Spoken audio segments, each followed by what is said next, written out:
How does sexual health challenge healthy aging? Sexually transmitted infections. There's been a steady increase of STIs in Canadians over the age of 60. The most common STIs are chlamydia, gonorrhea, syphilis, HIV, and genital herpes. The belief that older adults do not need to use protection because there is no risk of getting pregnant is incorrect, because there is still a chance of contracting STIs. With the steady increase of STIs in the older population comes increased risks. Contracting an STI means a weakened immune system, causing any other illnesses to have a bigger effect on the body. STIs also require extra medication and precautions, which put an extra strain on healthcare workers, especially in nursing homes where there can be an epidemic of STI outbreaks. The best way to combat this threat is to use proper barriers, such as condoms or dental dams. Mental health. For older adults, there is a growing fear of loneliness, which can lead to a decline in mental health. Sexual health not only includes sex, but also includes kissing, hand-holding, petting, and fondling, which can help create intimacy in a relationship, allowing for the bond with a partner to remain strong in hardships. Having to navigate grief and loss while trying to maintain relationships while also managing the changes that are happening in one's body can have a severe impact on one's mental health. Dealing with grief while aging can lead to a depression diagnosis. Sexual dysfunction is a common side effect of depression. There's a proven decrease in energy and motivation, poor self-esteem, and reduced libido with depression. This makes it harder for the older generation to find joy in life. The best way to combat this is healthy coping mechanisms, a strong support system, and being open to accepting health while dealing with loss. Which social determinants of health are involved in sexual health? What is a social determinant of health? A social determinant of health is a factor that ranges from personal, social, economic, and an environmental factor. It can influence an individual or population's health. Employment and working conditions. Whether or not an older person is still in the workforce and how much they work can alter their time and energy to participate in sexual health-related activities. Education and literacy. Their knowledge from their youth, specifically classes such as sex ed, can impact their knowledge on safe sex and the importance of it even as they grow older. Their literacy can alter their confidence and trust in such products simply because of their lack of understanding. Childhood experiences.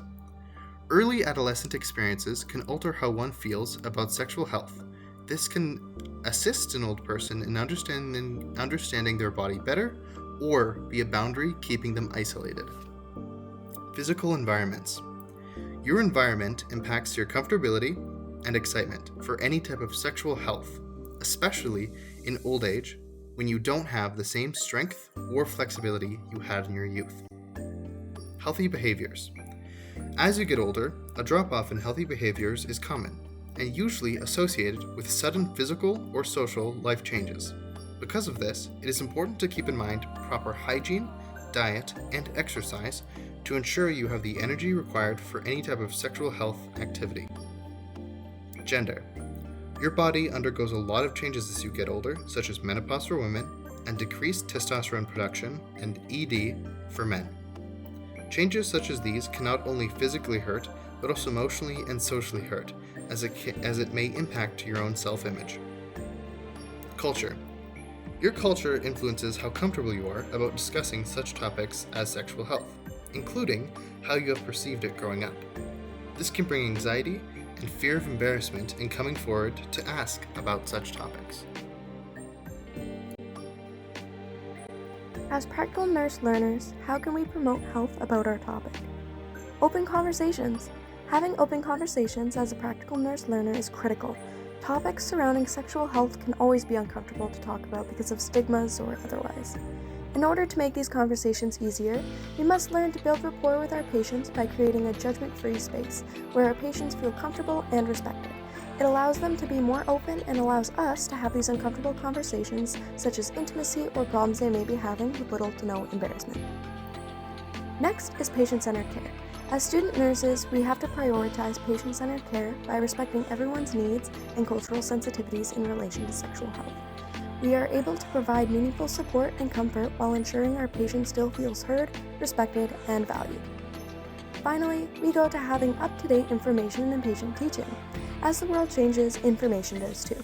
Specifically in this case, I'm referring to the information in regard to sexual health and practices of safe sex. As student practical nurses, we must be able to effectively teach our patients up-to-date information about sexual health procedures, while still maintaining the dignity of our patient and not making them feel less or insufficient. When mapping our topic to the CCPNR Entry to Practice Competencies and Standards of Practice, there are a few things that we should focus on. First being client-focused practices. Making our patients feel heard and valued is extremely important. We must provide respectful care, which can include, but is not limited to, sexual identity, orientation, and preferences. We must recognize the importance of sexual health and all things related to intimacy to assist in regulating their mental well-being. Next would be competency-based practice. Updating our own knowledge on the subject is extremely important so we are not conveying false information to our patients. In doing so, we are able to properly address concerns such as erectile dysfunction, menopause, or STIs in older adults. Finally, we have ethical practice. We must always advocate for the rights of our patient in regard to intimacy and sexual expression in places such as a long-term care facility. We must remain strict when addressing issues like consent, especially in patients who may have a cognitive decline disorder, such as dementia or Alzheimer's.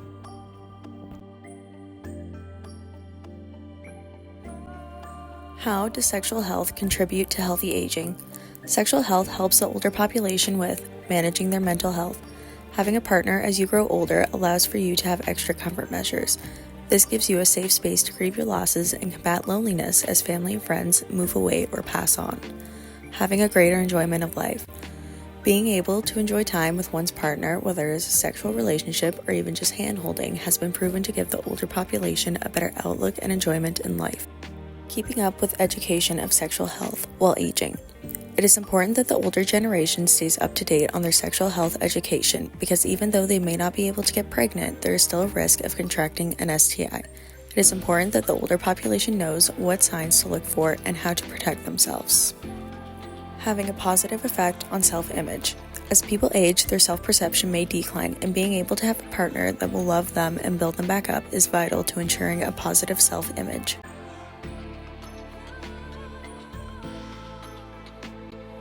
Final thoughts. If you take nothing else from this video, at least keep these in mind. Being open to learning and asking questions. Being open is important because it is difficult to solve any issues that may arise if your healthcare team is not aware of them, and ask questions to keep yourself informed. Always get consent.